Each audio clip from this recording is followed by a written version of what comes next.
نبی علیہ الصلوۃ والسلام فرمائی سیاتی علی الناس سنوات خداعات زرد شراب شي په خلق باندې داسې وختونه چې هغه وختونه خداعات داسې کلونه به وي چې هغه به دوکې والا کلونه وي دوکباز کلونه به وي په دې کې به خلک دوکې کوي د یو بل سره یصدق فیها الکاذب په دې کې به د دروغجن تصدیق کیدی شي غټ دروغجن سړي ته به خلک رښتینی وایي وایي چې دا خو ډېر رښتینی سړی دی هغه به غټ دروغجن وي ویکذب فیها الصادق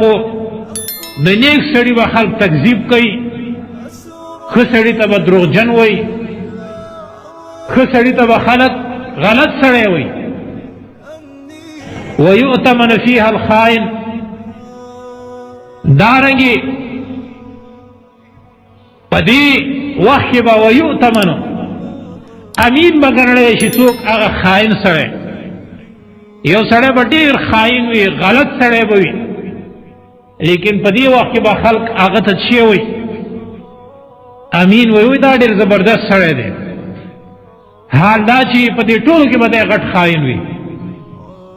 ويخون فيها الامين خائن به ویل کېږي په دې وخت کې خلک هغه امین سړي ته یو سړی چې ډېر امین وي لیکن په دې وخت کې به خلک بې دته خائن وایي په دې وخت کې به هغه عزت سړی هم خبرې کوي چې د خلکو په نسبت باندې هېڅ شی نه وي حقیر سړی وي د مال د دولت په بنا باندې به دته خلک ډېر غټ سړی وي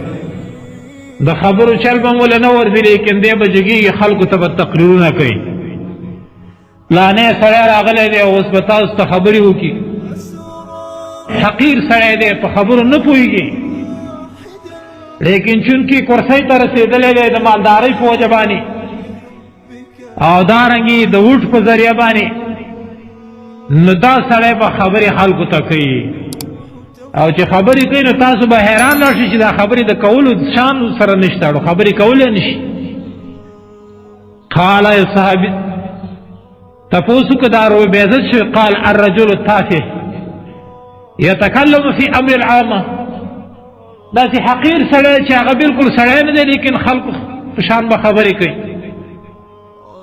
نو دا دلیل دی خبرې چې دا خبرې واقع شوي دي ګوره نن منګ او تاسې سوچ دی معاشرې ته وکړو معاشره داسې شوې ده چې برعکس کوم سړی چې لایق نه دی هغه یې نن لایقه کړی چې دا د دې کار اهل دی کوم سړی چې بې اهله دی هغه اهل ګرځولی